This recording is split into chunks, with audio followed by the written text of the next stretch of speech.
Dans ce tutoriel, je te montre comment coudre la culotte, le string ou le tanga de la marque Marie-Claude.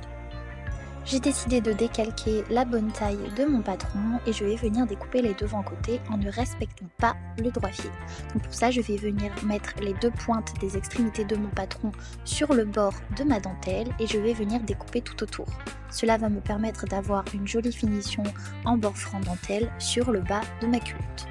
Je viens découper exactement la même pièce mais en mode miroir de l'autre côté, donc pour ça je la retourne, je viens la poser en essayant d'avoir à peu près la même chose des deux côtés, le même bord franc pour la dentelle et je viens de nouveau découper tout autour.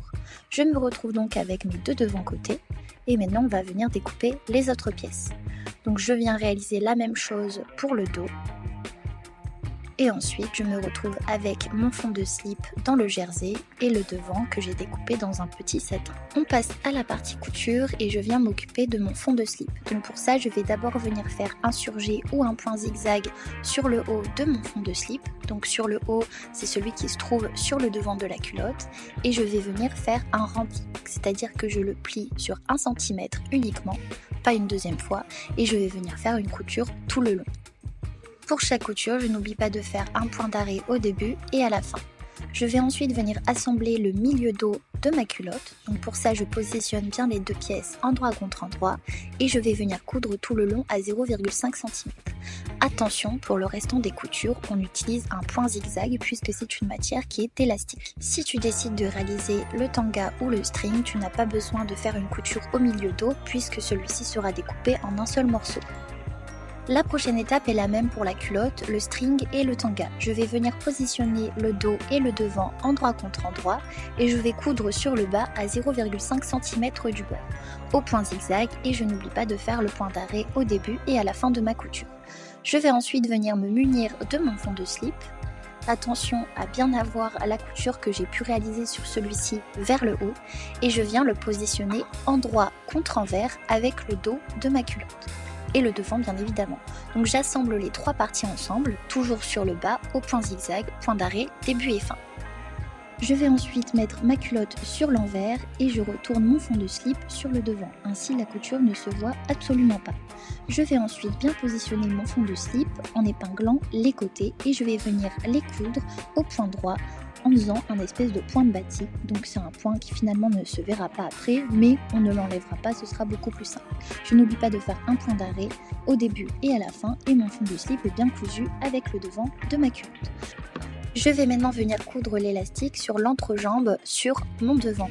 Bien évidemment, si vous faites le tanga ou le string, on va d'abord coudre les côtés du devant et du dos ensemble à 0,5 cm au point zigzag et ensuite on viendra poser l'élastique de la même manière que sur la culotte sur les deux entrejambes et le haut de la culotte.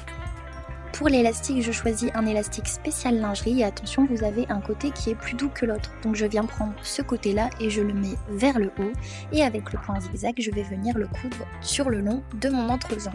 Attention, j'exerce une légère tension sur l'élastique pour le tendre un petit peu, mais il ne faut vraiment pas trop tirer dessus. C'est très léger.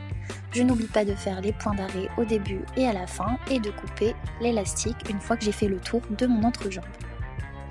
Une fois l'élastique cousu sur l'endroit de ma culotte, je vais venir le retourner sur l'envers et je vais à nouveau réaliser un point zigzag tout le long. Je le répète une nouvelle fois, mais pour le tanga et le string, on va d'abord venir coudre les côtés entre le dos et le devant et ensuite on viendra mettre l'élastique sur le tour des entrejambes et au niveau de la taille.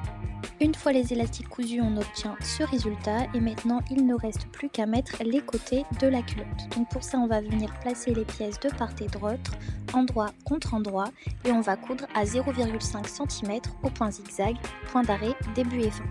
Une fois cousu, je vais venir coucher la couture sur le devant et réaliser une surpiqûre au point droit pour la maintenir en place.